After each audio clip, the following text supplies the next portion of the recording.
Welcome into another Red Out podcast. My name is Devin, and coming at you tonight, we are going to be talking conference realignment, pro tops, Westerns basketball preview because they've got an exhibition game coming up, and we will also be talking about football this week, playing Charlotte and last week against FIU. Hey, how about them tops, son? All day, SEC boys. SEC, they supposed to be SEC. Crazy all day, baby. You're listening to the Red Out Podcast.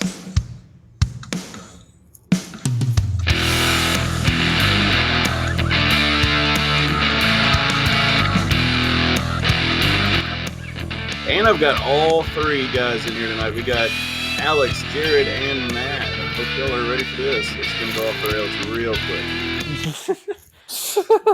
So confident.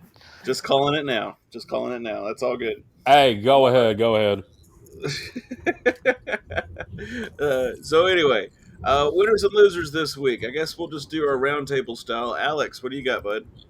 All right. Well, first of all, I would just like to say it feels good to be back. I haven't really taken an absence other than just writing articles for the Tower Rack, but whenever I can, whenever we have work breaks and whatnot, I will join the podcast more and more. So just happy to be back for all the listeners. Glad to have you back, bud. Yes. Winners would have to be all the Western fans that pay attention to football, as Mike White finally started his first NFL game, being the first Western quarterback in history to start an NFL game. Well, start an NFL game, which will be this Sunday against the Bengals. He had to come in relief for Zach Wilson, who is missing about 2 to 4 weeks for a knee injury, despite them signing Joe Flacco, which I assume is probably just for mentor development in case things are already going off the rails for the Jets, which honestly, what's worse than the Jets record right now? What's worse? Conference realignment, but anyway. Did you say the Lions? No. I said conference realignment, but yeah. I think I was Jared in the background if he said No, I said the Dolphins are worse, arguably. I mean, the Titans still got beat by the Jets. That's all I'm saying. And it's crazy because we just beat the Bills and the Chiefs back-to-back. So still, I'm happy, but at the same time, we really lost to the Jets. We really lost to Zach Wilson. I'm not happy about that to this day. And the losers will have to be just a conference realignment situation because we really don't know what's going on behind the scenes other than the fact that we're projected to go to this conference or we're projected to stay. So it's just a little iffy at the moment, and I'm kind of getting frustrated just like everybody else.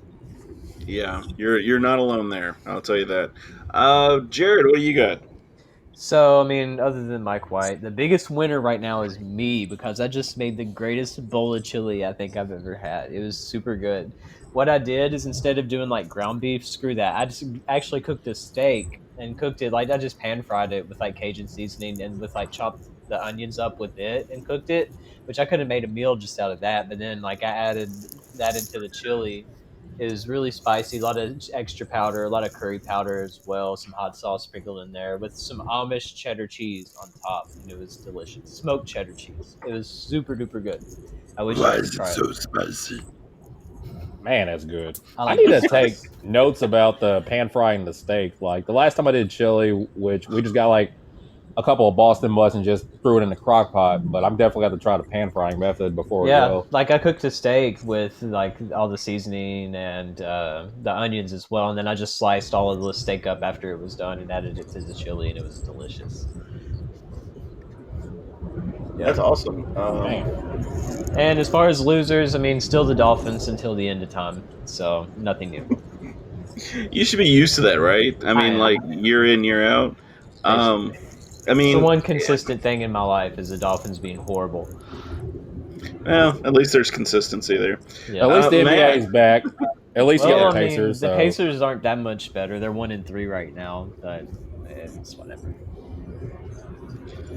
So, NASCAR Matt, what's your winners and losers? Yeah, but for an interstate, baby. Heck Shout yeah, out man. to Mumfordville.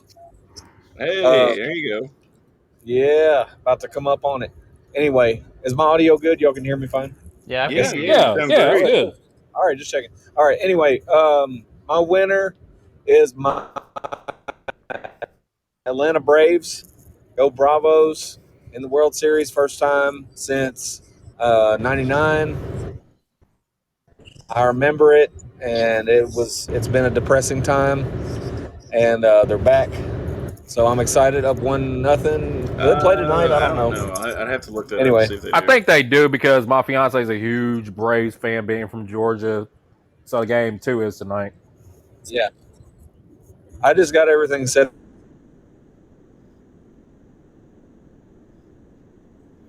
to record on days later and stuff, and I'm still like screaming at the TV and whatever.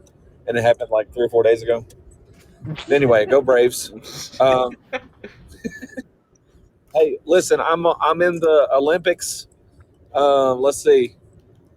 I'm well into August now, so I've only got like 140 episodes of the Olympics to go. So, Oh man, you'll get there. You'll get there. I was like, what? I'm not gonna. No spoilers. No spoilers. Yeah, no spoiler alerts No there. spoilers. So, I guess the big thing we're going to talk about real quick. yeah, man. And then Alex. and then my loser. Hey, man. Sorry. Hey, Dale. Go. Man, I gotta get this off my chest about this loser. Okay. All right. So, all right, my loser is the driver of the number 5 Bowling Green City school bus. Listen, all right, I'm in traffic on Campbell Lane, and I'm stopped at the light, and this bus is behind me, and I'm trying to get over and whatever, and I can't, and so I'm stuck in the light. I'm gonna go down one road and turn around, whatever. I'm just sitting there, and all of a sudden I get rammed in the back by this freaking bus. He just rolls up on me. I've got a neck contusion from this guy going 3 miles an hour into my back end. Jeez. And, Wow. no damage or whatever. But number 5, Bowling Green, independent schools, screw you. He didn't even stop. He didn't even check, he just kept driving. And I could tell he was intentionally driving slow, hoping I wouldn't slow down enough to get his number. Got his number. Man. Coming Yeah, for one number. At least you reported it, right? You're going down. Anyway, That's I was hilarious. pissed. That's hilarious. Man. Oh my gosh. So did it tear the car up? No, I didn't do anything. I got out and checked it, and I mean, he just tapped it. It's fine. I think Okay. it was because my neck might be a little messed up, but it's not. I'm fine. I think It there's just a scared the bone crap in there out of that me. gets. It was weird. Yeah, there's. I imagine there's a big old bus that comes in. I got hit by a bus this week. Yeah, that's what you should have led with. So, Jared, you have talked a little bit about the exhibition game and the season preview on the Towel Rack this week. Do you want to go over a little bit of that? Yeah, so folks, basketball season is here. It unofficially starts Monday with that exhibition game against Campbellsville, who we ought to rip to shreds, which we would hope so. I mean, I know there's the Tigers, but I mean, it's not. I hope they still have that one random tall guy with like the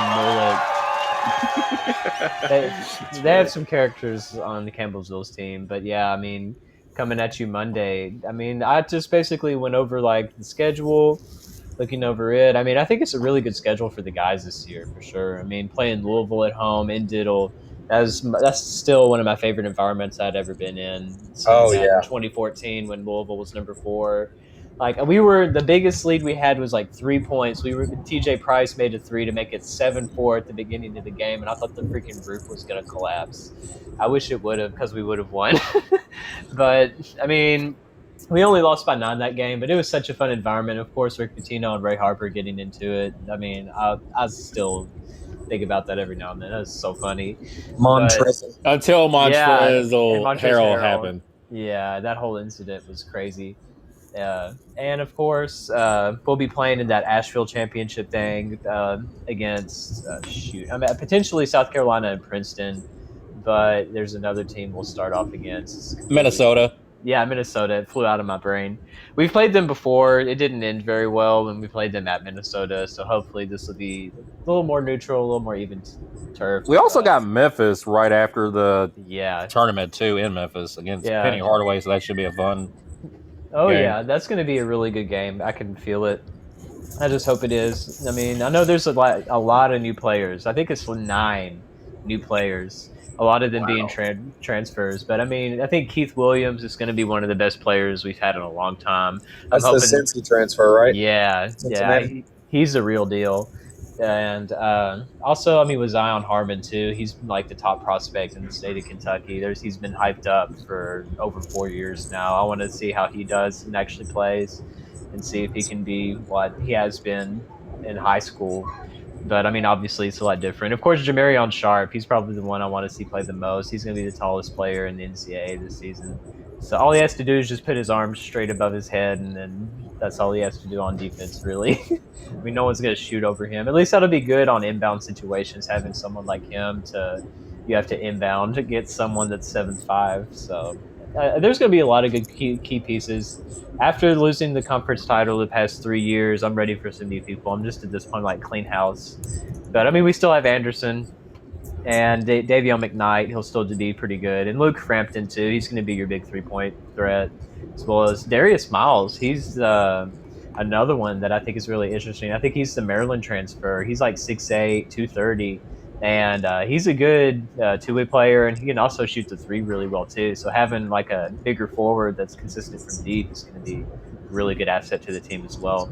But, I mean, that's just kind of the gist of it. I mean, a lot of new players, just kind of going over the schedule and just your basic stuff so you actually know who all these new people are once you see them take the court on Monday. Yeah, definitely check out that article. Jared put a lot of work into it. Another name you didn't mention, but I'm kind of looking forward to is Isaiah Cozart. If he actually gets to play. Yeah, get to see how this kid's going to do coming into his junior year. I guess Jared kind of wanted us to do this a little bit, and I'll start with Alex. How do you think this season is going to go? Like, what's your bold prediction for the year? Yes, what's your bold prediction here? I'm just going to be really bold because if no other season this has happened, this has to be the season just because we've done really good with transfers and whatnot and then signees. Like, this is the year we're going to get that conference title. Like, there's honestly no excuse. We have a really good big man depth. Like I said, Sharp is the tallest player in the country, so that's going to help. So it's like we just got to learn to play to our strengths and not take Conference USA basketball lightly because we still got UAB, we still got North Texas, we still got Louisiana Tech. So it's like there's no excuse as to why we can't really get a conference title this year. Has to, or at least some form of a NCAA postseason appearance. We got something for now. Or at least we got some teams to play for now. Matt, what's your bold prediction, bud? I don't know. I was trying to think about this. I mean, I'm not really sure what to think about this team. I mean, I haven't been on the podcast in a while to talk about basketball, but I'm definitely skeptical of whether Stansbury can get it done. He brings in all this talent, and like you said, there's 9 new players this year. There's always 9 new players. But I mean, we have some pieces there, and we should have found a way already. But definitely, I'm with what Alex said. You know, this year's the year. At this point, like, you get it done or go somewhere else. Is kind of where I'm at. Like, but honestly, I'm not sure. Like, looking at the makeup of the league and all the transfers and stuff, it's such a who knows what's actually going to happen. I guess my bold prediction is actually going to be in the opposite direction. I don't want to be this way, but I predict that we won't make it past the semis of the tournament, and we won't make any postseason. Yeah. I mean, sorry. Honestly, that I'm might just be skeptical most realistic. about Stansbury. I just think he finds a way. We've got I don't know, but I'm just skeptical of the guy. I mean, I want to see him get it done, but last year felt like the year to do it, and we found ways. Again, we had it in our hands and truly had it in our hands and screwed it up. Yep, just like Jake used to say, you pee down your leg. Yeah. And now we don't have Tavion. Which honestly, I think that might be a good thing, but you didn't hear me say that. Yes. Jared, what's your bold prediction, or do you want me to go first? You can go first. See, Matt kind of stole my thunder because that's what I was going to say. That we wouldn't make the Sorry. tournament at all. We wouldn't make any post tournament, but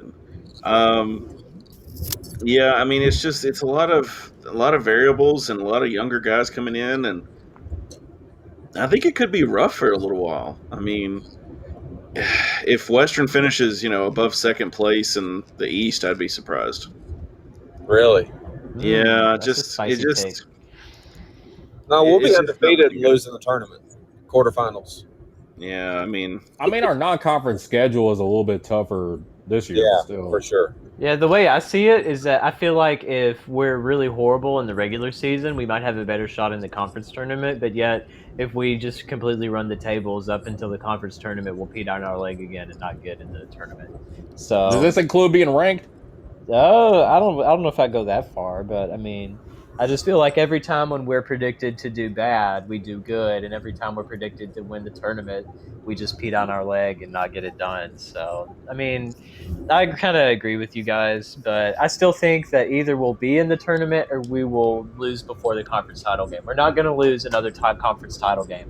If we get there, we're going to win, and if we don't, then I mean, obviously we can't. But I mean, it's like what you guys are saying. I mean, we might not be good enough. It just depends on how the rest of the conference looks, as well as all these new pieces. I mean, you can't just, oh yeah, I like that whistle blowing. You can't just magically put it together. yes. Thanks, NBA 2K. Yes. I will say, I think it's hilarious. We've got Jared posted a little graphic with the schedule, and there's only one game that's actually the time is determined. Yeah, I mean, there's more TV games out. I forgot to include that, but I mean, I'm just gonna immediately forget it once I post the article, anyways, and be like, "Well, what channels the game's on?" If you want to make the people at WBKO and Bowling Green Daily News do their job, always tweet them where the game is at. They love that.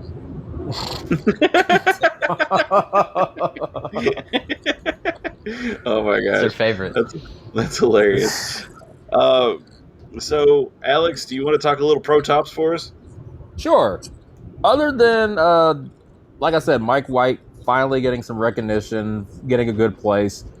His Pro Tops duo teammate, George Fant, has been getting a lot of praise from Jets fans and Jets personnel just for stepping in at the left tackle position after Mekhi Becton got injured and just playing lights out, which is kind of like one of the silver linings for this year's Jets team is like the O-line is not terrible, but they got the George Fant effect, so I'm happy about that. Also, you're welcome, Jets. Yes, thank you, Jets. All right.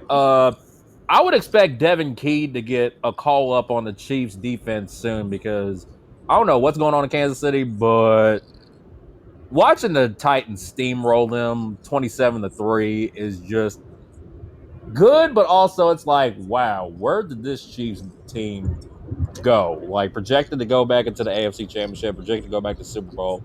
It's like that defense has a lot of missing pieces, and if they just give Key a shot, they won't regret it. Also, Higbee and Jack Doyle still doing their thing for tight end U. Higbee's getting a lot more production since Matt Stafford got traded to LA. Carson Wentz is still Carson Wentz. Obviously, he's going to get some targets to Jack Doyle. And one thing that I found that was very, very interesting, Forrest Lamp is now getting another opportunity to play in the NFL. He has just got signed to the New Orleans Saints on the practice squad, trying to get more offensive line depth as of last week. And pretty much like he might get a shot soon. Who knows?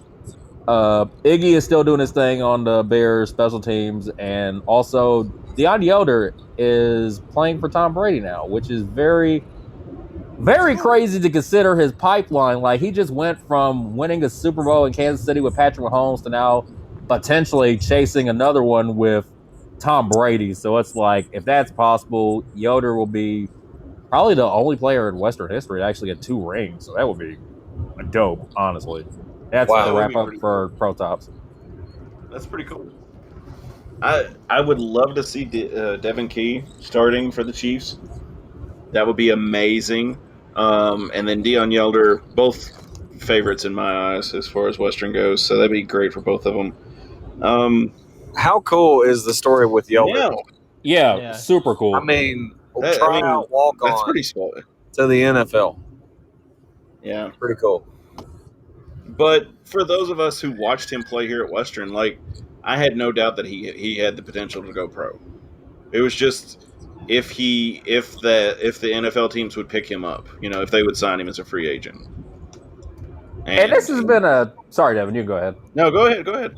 And this has honestly been a down year for tight end production, just because Yelder was originally supposed to play for the Titans. He got signed, then he got waived in the offseason, and then randomly enough, he got picked up by the Buccaneers, which was a great move. Gronk is out indefinitely. OJ Howard, Cameron Braid has been dealing with some injuries as well. So it's just this. It's like, it's not too late for some of our guys to get a shot just because injuries, COVID list protocols, and down production.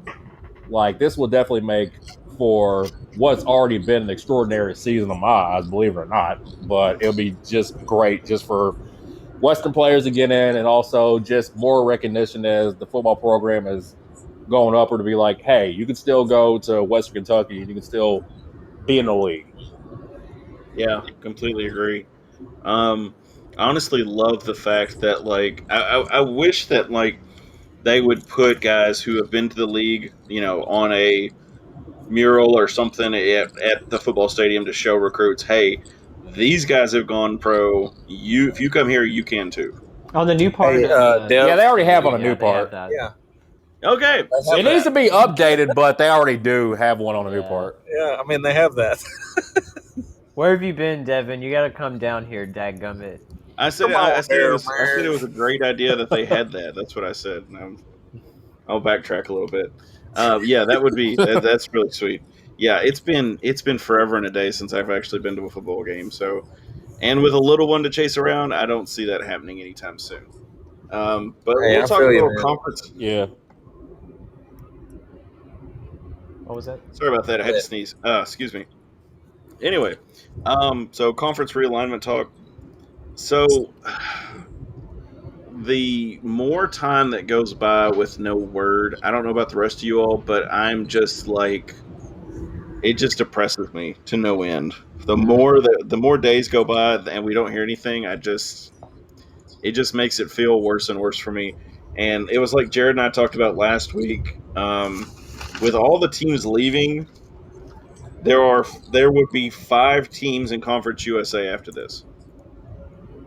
And of course there was a statement released earlier today, and essentially, like, from what I heard, that Western and MTSU were kind of holding out together, and it's like, why? Let them go down with the ship. Tell them you'll hold on as you sit on top of that door. Just push them off into the ocean, dude. Yeah, Forget them. I'm sorry. Diddle.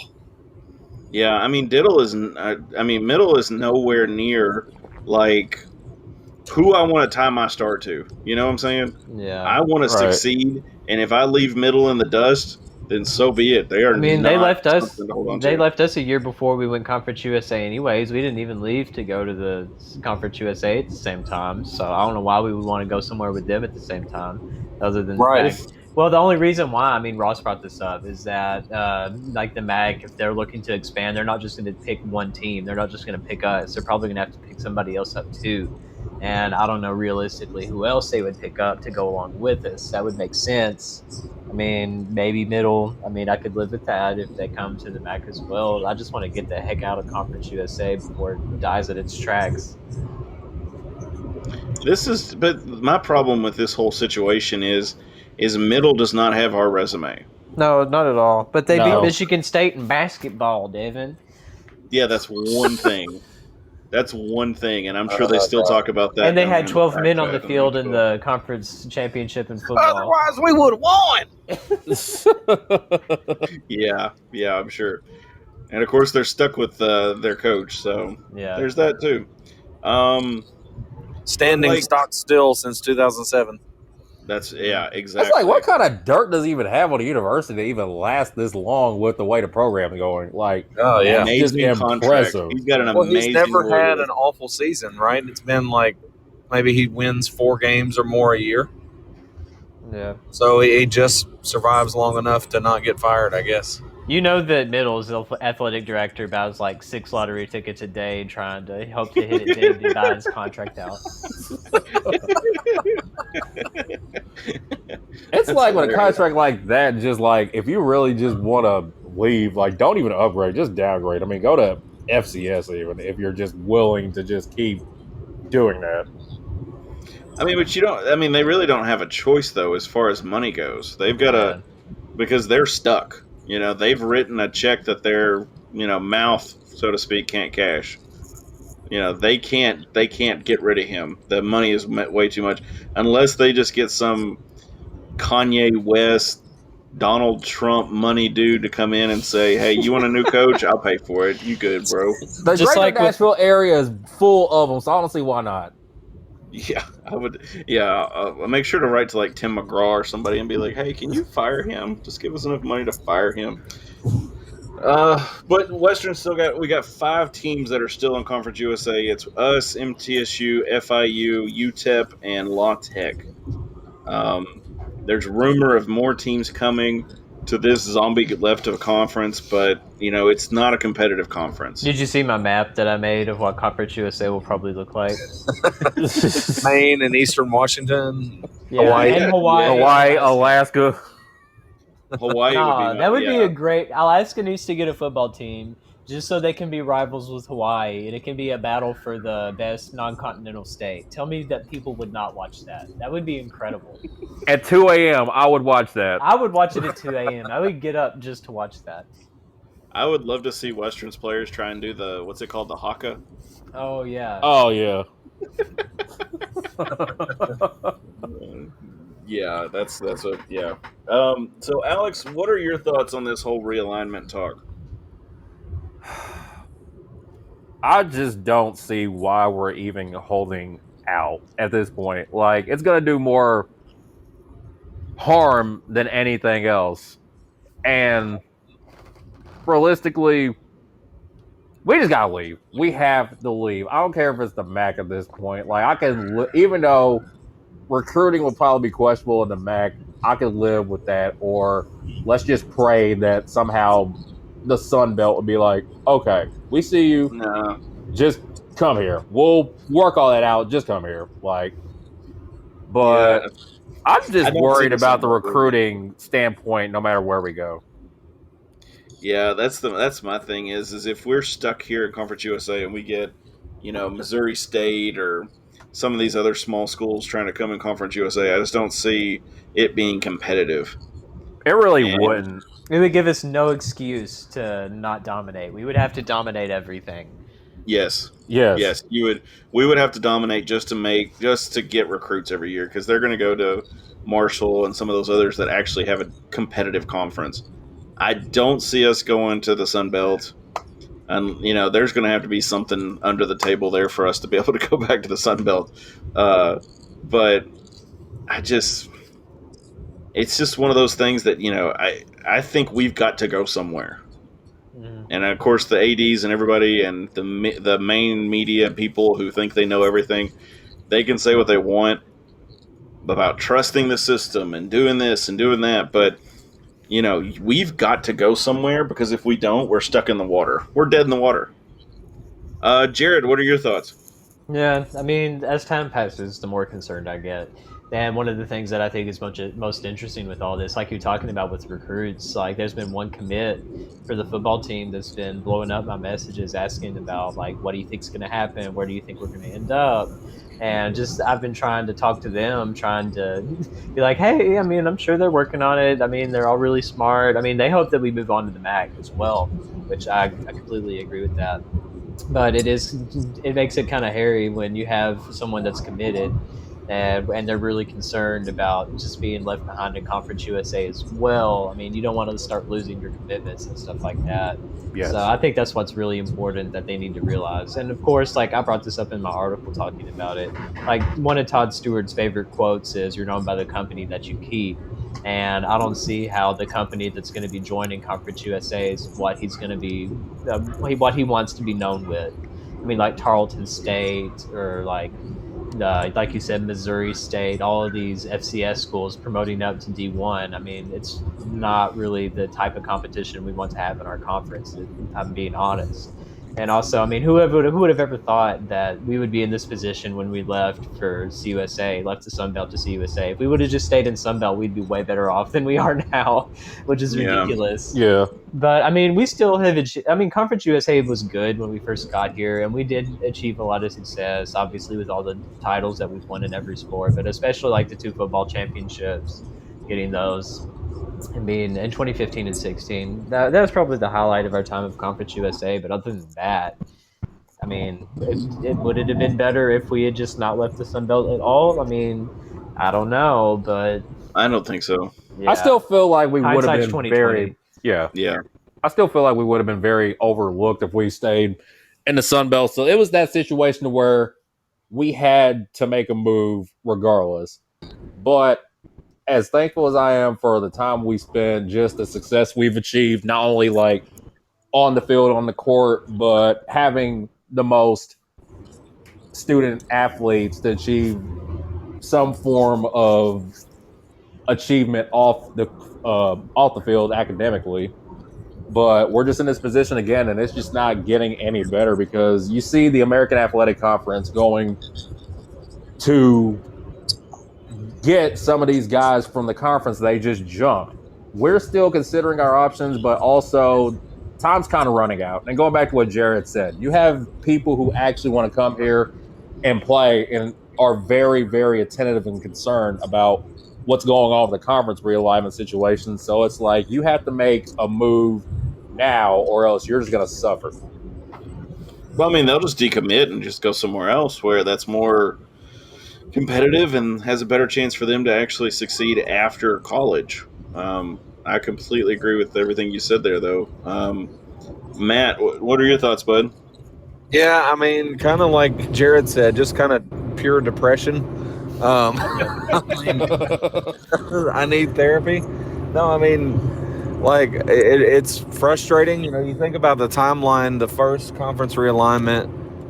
I think Western needs to be elite at the time that these conferences are looking in terms of like winning championships and at the top.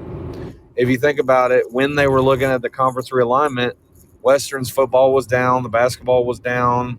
There wasn't anything good going on, and Western is not going to be able to make an argument without significant national branding at the time.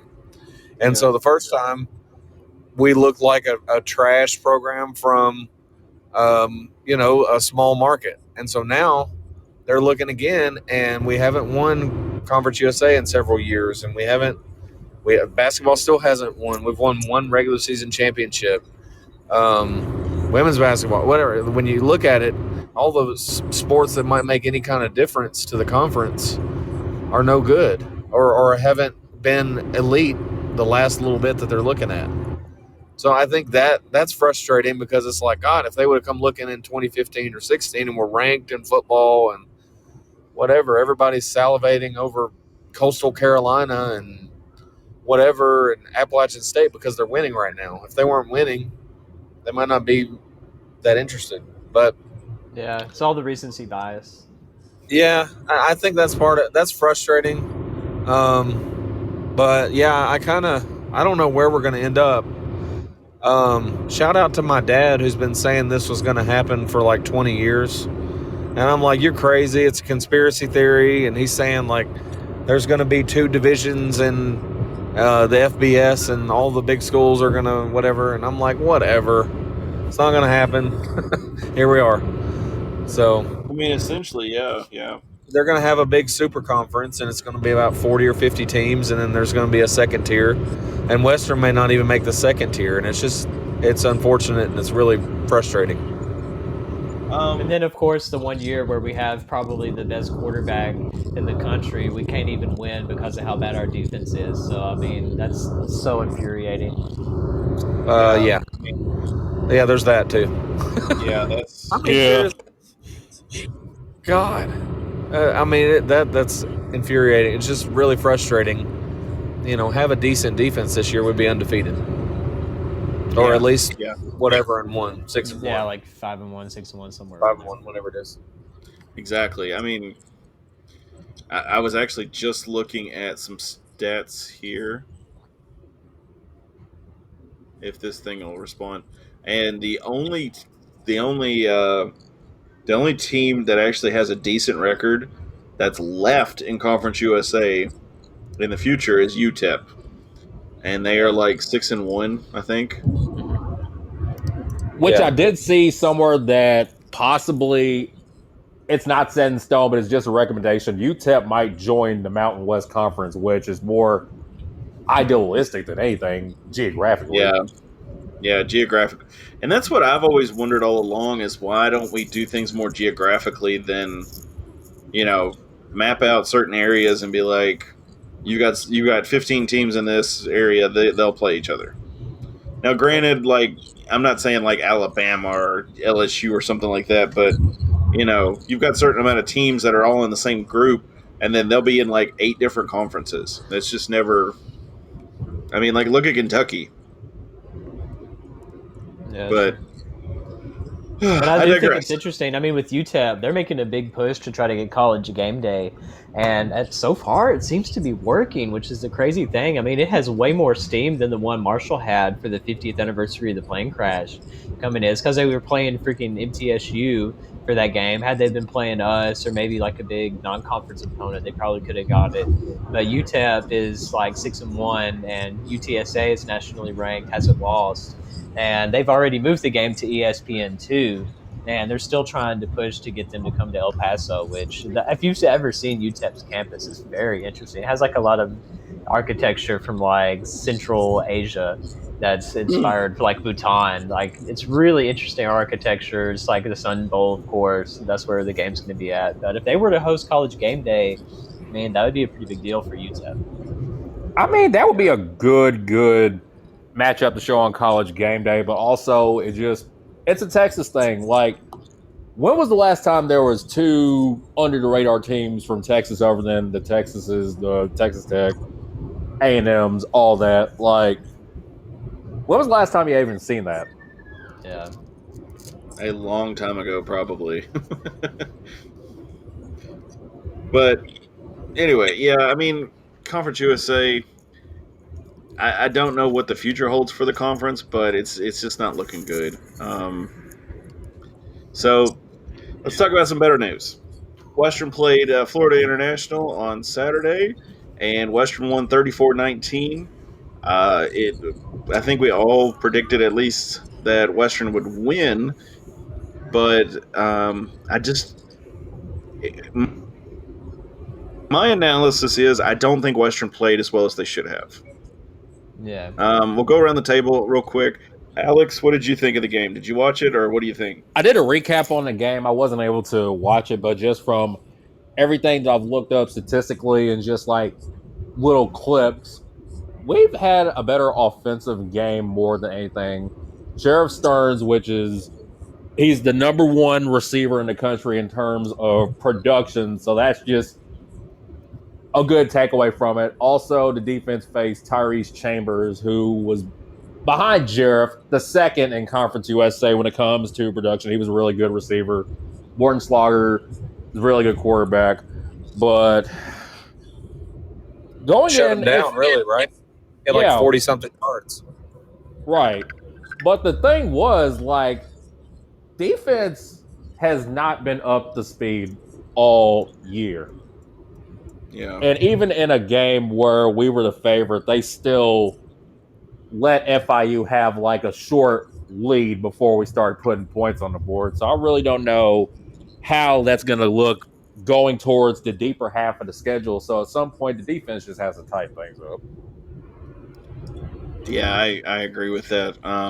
But I think the course. fact that we got 7 sacks on Saturday. That was the most we've had all season in a game. So it's just like, why can't we get that? That's the only good takeaway I can take away for defense is the fact that they got after the quarterback. So it's like, why can't that happen the rest of the year? Or where was that against Indiana, for example? Not taking away from the Indiana loss. It was just like, we could have just did better on defense more than anything in games that we've honestly lost, like Indiana, Navy, and whatnot. Yeah. Army. Sorry. Well, I mean, the defense didn't do in the second half. They did just enough. How about that? In Pretty the much. first half, neither one of them actually played that well.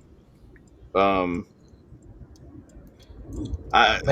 honestly like the offense in the first quarter. I don't even think they showed up. Devin, I want to go next because I'm wondering what y'all are looking at. Because All right, man, you're up. All right, buddy. I kind of just stole it and took it, but anyway, not so fast. Yeah, I'm sorry.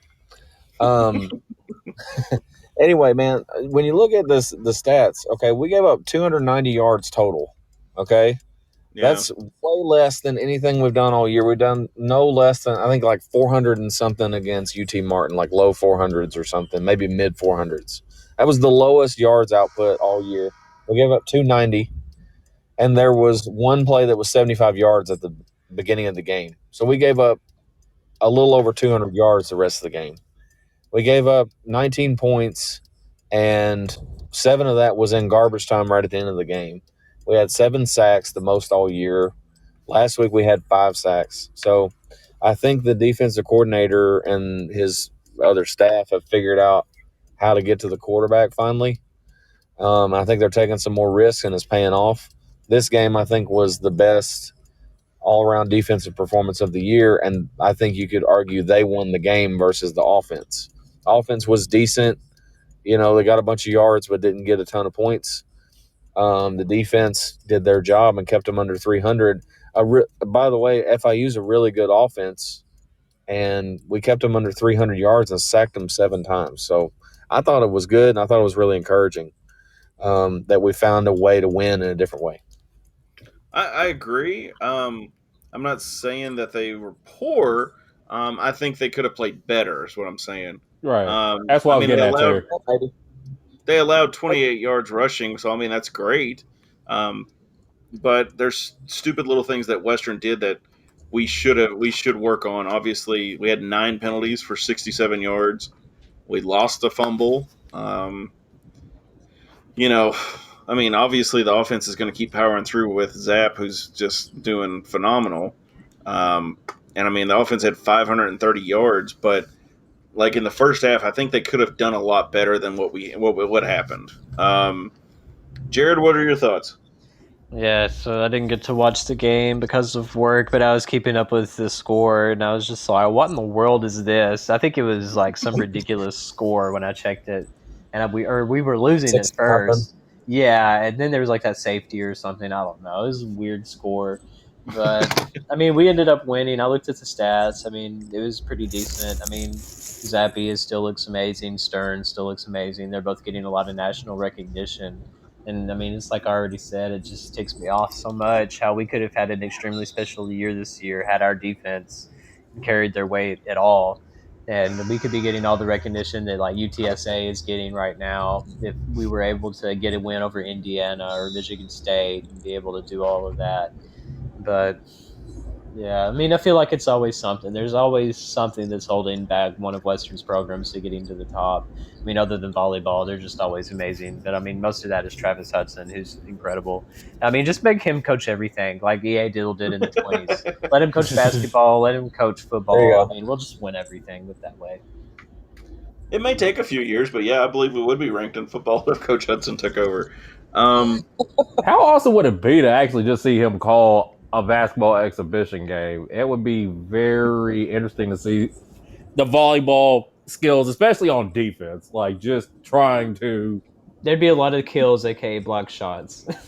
That would be really funny. That would be amazing. I'll take 30 block shots a game. Yes. That would be hilarious. Somebody goes up for a layup and somebody just kills it right in their face. God, I'd watch basketball a lot more then. Anyway, I think we're all just still down about the conference realignment talk. So let's look ahead to Charlotte here. Western plays Charlotte on Saturday, 4 p.m. Eastern, 3 p.m. Central on ESPN Plus again.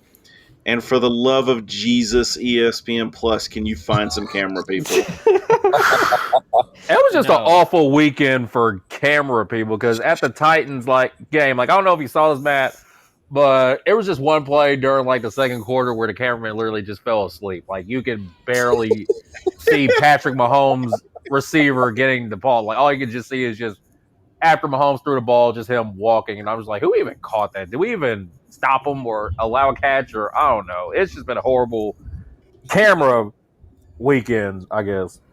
Like, I don't know if it's necessarily the camera guy's fault or if it's like the producer or whoever Yeah, that's the kind of people in like the telling them trailer. what camera to Probably. hit. But like at one point, I'm sitting here watching the game and I was like, I could do better than this. Like, I what could is too. this crap? I just, you're just like you'll be sitting there watching and all of a sudden they're like doing some kind of zoom in and out real quick and it's like, are you playing with the camera? What the what is going on over here? Just checking the white balance on live TV. Yep.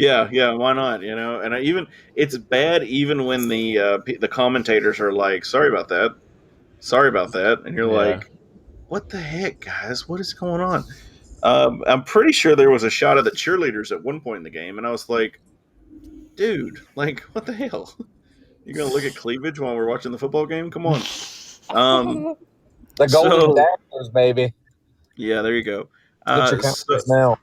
well, speaking of, like, I don't know if Matt, you watched the game, right? Not much of it. Okay. Well, anyway, you Yeah, I can don't think just anybody picture watched it. the. Okay, for those of you who didn't watch the game, you can still watch it on YouTube. Go to Hilltopper Vault. Dude does awesome. I don't know how he does it, but I watched the game this afternoon. Actually, getting ready for the show tonight, so I could talk about some stuff. But the crowd size there was horrendous. Oh my Yeah. gosh. It That was was one like, of my keys to victory. I don't know if y'all saw that, but like I think it was something about deal with the morgue. Basically because it's yeah, like Devin, you remember when we played at FIU? It's seriously like playing in yes, front of a nothing. There's no one yeah, there, and then they'll yeah. announce got like 12,000 people at the game, and it's like there is no way there weren't 1,200 people. Unless they Anyway, just didn't come in, I guess. I don't know. They Yeah. just tailgated the whole time. Matt, I was telling Jared I think last week about this, but like it was always funny to me when we'd be setting up for the game and you'd just hear this like Cuban music. Like it was like Little Havana. And it's just playing outside while they're tailgating and you're just like, what the heck? Like I remember the first time I went to FIU and I was thinking, what the heck is this? And then it was like, Yeah. oh yeah, we're in Miami, so obviously Yeah, they're and gonna. they're right down there in the Cuban area of Miami too. So Yes. there you I go. mean, and it's a nice area and it was always nice when we went down there, but it was just one of those that you just like. It was a culture shock at first because you're like, "What the heck is this?" Um, but we're not going to have a culture shock this week. We're going to be at home against Charlotte. It's 59 degrees. Western's an 18-point favorite. Um, of course, we got Zap, who's literally one of the announcers said that he is throwing up numbers like a video game. Yeah. And I'm like, he's not wrong. The guy has played 7 games and he's thrown for 3,000 yards so far this season. It's insane. Man. 29 TDs so far. So we got 7 games in. Let me see how many games we got left, real quick. Well, if you play Because a I mean, bowl, like, it'll be 13 or if he continues this, I'm wondering if he can break like some kind of FBS record, which would be really cool. That would be amazing. And I think his draft stock, like him and Jared's draft stock especially, is just going to go up. So that's one good thing about this season is just like, you know what? Them coming here was a move that paid off, especially for Zach Kitley. So it's interesting to see if Kitley's going to stay after this year or if he's going to take like a big job per se. We have 5 games left, and I think 3 or 4 Zap could throw for over 300 or 400 yards easily. I think 300 is just light work for him, honestly. I really do too. So Charlotte, let's see who they've played. Charlotte beat FIU 45-33. They lost to Illinois 24-14. They beat MTSU 42-39. And they lost to FAU 38-9. Just a few of their previous games they played. They also beat Duke at the beginning of the year too. That was really big for like a few days. Yeah, but Duke's Duke. I mean, if it was in basketball, that'd be a different story. But like, bro. What? Give them credit. I mean, they're the only one I think with a Power 5 win in the conference. Yeah, Charlotte beat Duke. Did UTSA? They're not the only one. Yeah, UTSA beat Memphis Illinois. too. They beat Illinois, and they beat Memphis, I think. Yeah. Okay, UTSA. That's the only two I believe that had a Power 5 win this year. So I mean, even though it's Duke, give them a little bit. You know. Okay. But I think they've faded a little bit. I think they're the last couple weeks they're kind of fading out and. Okay. Yeah, I'll give them a slow golf clap. There you go. Anyway, I mean, it's Duke. I'm sorry. I can't give them credit for Duke because Duke is Duke. If they beat them in basketball, then I would be like, whoop, whoop, that's great for you. But no. So just kind of go around real quick. Alex, what are you expecting this weekend? Honestly, I just want a win at the house. The last time we've even won at home was the UT Martin game. So it's homecoming. There is really no excuse why we can't show up and beat Charlotte. But apparently Charlotte is ranked in the East Division above us. They have the better record at 4-3, and they have the better home record. So it's one of those games where you cannot overlook anybody. Like, just how I'm going with the rest of the conference at this point. Like, we're getting better, but I don't want to start overlooking these teams. Charlotte could be a team that can come in and get, like, their second biggest win of the year. So we just got to start off hot. But other than that, I really do believe, like, Zappy is going to put up some good numbers. The crowd is going to help the defense out a little bit. So I could expect, like, maybe a 20-point plus win. So we'll see what happens. Yeah. Jared, what are your thoughts? Yeah, I mean, Charlotte has been decent. I mean, they still have a better record than we do. So, I mean, I know we've played some tougher competition. They got blown out by FAU recently. I think the last game that they had. And, I mean, had they won that, I guess they'd be sitting towards the top of the East right now, which is kind of hard to believe. I mean, this game is pretty important for us to win as far as if we want to even think about competing for a conference title, which even though our record is like 3-4 right now, I mean, it's rough, but I mean, it's technically doable. I mean, we basically would have to win out and FAU lose some more than do Charlotte, them too.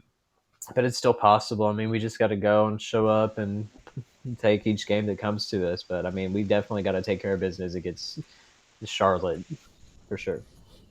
Yeah. Matt, what are your thoughts going against Willie T later in the year, too?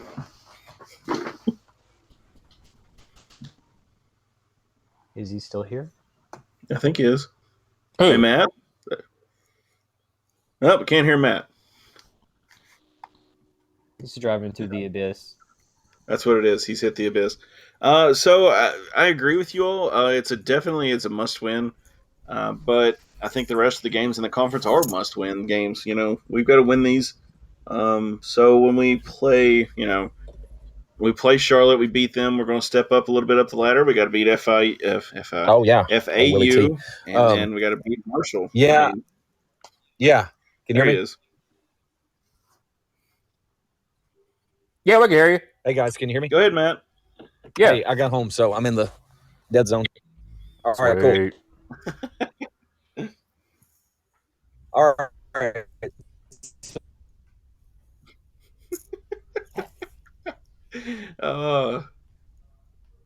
I appreciate our listeners so much. Just so you all know, You made it this far. You're a real one. Yes. We have the most dedicated listener honestly didn't hear base of any. Go ahead, Matt. I'm going to get my cup and Can string y'all out hear here me? in a second. No. Connect to your Wi-Fi, Can you hear me at dadgummit. all? There he is. Hey, Governor. Hey man, I don't know. I'm driving back into town. I was about to send a pigeon for a second. Did y'all hear any of that crap? I was talking. A little bit. It just came really No, quick. yeah. Not really. It sounded really good. That was good. All right. That was really good. I agreed 100% with that. I'm sorry. I'm sorry. Anyway, It's all good. Don't even Crap. split it. can y'all hear me? I can hear you now. Yes. It's like that Okay. T-Mobile All right, Charlotte. commercial. Charlotte, I think we should beat. Did you hear that? Yeah. Okay. Yeah. Yes. All right. I'm so sorry. I just got home and It's all back good. on Plano, man. Oh, Anyway,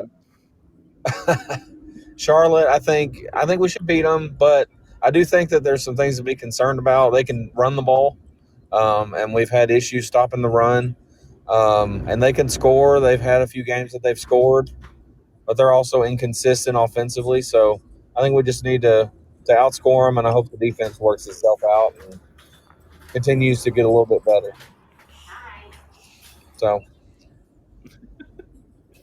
all right. Well, tell your wife hello. I will. All right. So I completely agree with that. I mean, we got to have the defense. We need to have some stops on defense for sure to help the offense out. Any little bit helps as far as that goes. I mean, because this game could be one of those that they just go wild and throw up 30 points easy. But as long as we just keep outscoring them and Zap keeps doing his thing, Cofield and Stearns are doing theirs, I think Western's got it in the bag. Hopefully. Yes. So finally tonight, here in the last few minutes, we'll talk about our least favorite candy that we like that other people do not like. So I'll go first, just to kind of throw it out there. I like gobstoppers. And on a list I Googled top 10 worst candies, gobstoppers was actually number 6. I could not believe that. So anyway, Alex, what is your favorite? What is a candy you like that no one else does? I'm just gonna be really cliche, and then I have two. One's gonna be very cliche. The other one's just gonna be weird. It's like a newfound favorite. One is definitely candy corn. I can definitely put down some candy corn. The holiday edition, the little black autumn edition, to where it's got little. It's kind of like Thanksgiving edition candy corn, essentially. And then the second one, which kind of caught me off guard the first time I tried it, Haichu. What? Haichu, it's like taffy. It's kind of like a poor man's version of Laffy Taffy, but it's more fruit based. Like it kind of has that little fruit center in the middle, so it's like if Starburst and Laffy Taffy had like a legitimate child. Like it's weird. Your analogy was about to say weird, so that helps. Yeah. Hey, it's me. You can take what you get. I'm sorry.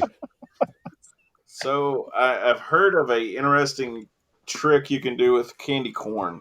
If you buy cashews and put candy corn into like a jar or something and eat them together, it tastes just like payday. Oh, I'm not willing to do that though. Why would That's you not? too much work? Just eat a payday. Yes, that's too much work. I'd rather just get a payday. All right, Jared, what do you got, bud? God, I don't know what people consider unpopular, but I like those little strawberry candies that you could find at like any grandma's house in America that you have no idea where they come from, but they just are there. Like Yes. personally, I love those things as well as like the little butterscotch ones too. Like I love any butterscotch. Oh, yeah. stuff. I'm trying to think. Also like the little marshmallow cups. Like those are really underrated. Not like a Peeps, but it's like it looks like a Reese's cup, but it's filled with like marshmallow cream instead of peanut butter. I like those as well. They're not very popular, but I'll throw down on those. Yeah, I was asking my wife earlier. I was like, "So, what do you think would be like an unpopular candy that I like?" And she's like, "I don't know. Do you like those peanut butter things that are in the orange and black wrappers?" Reese's? No, they're not Reese's. They're It's like the thing that if you put it in your mouth, you'd like choke to death. Is it like the one with the plain orange label that's just Yes, wrapped yes. around? I thought that was like peanut butter chocolate infused or something. I have no idea, but it's almost like a taffy or something. It's pretty bad as far as that goes. Oh, You get those like every single Halloween year. Like, Yes. Go ahead. No, you go ahead. I was nah, just you're good. I'm done Oh, talking. No. Yeah, I guess now that you All right, like, I was trying to think of something that was just like off the beaten path or something. Like, I think I'm normal, so I don't have I know, me anything. too, right? No, I don't know. I mean, that candy you were talking about, the little taffy stuff that nobody likes. I actually really like that Yeah. stuff, like that kind of fruity taffy. I really like it. Okay. So maybe that's mine. I don't know what it's called, but it's good, and I'm gonna stick to that. So, like, I don't know if your all's neighborhoods are like this, but when my wife and I lived in Plano, it was the wildest thing to see people trick or treating. Like, because it's not just like, like a few people going from house to house, your neighbors come over, whatever. It's like people come out with trailers and four wheelers, and they go from like neighborhood to neighborhood getting as much candy as they possibly can. I Matt, mean, do you agree with this? I would say that No, that's not everybody pretty agrees. pretty realistic about Plano. Yeah, Yeah, it's wild. it is It's bizarre. not even a joke.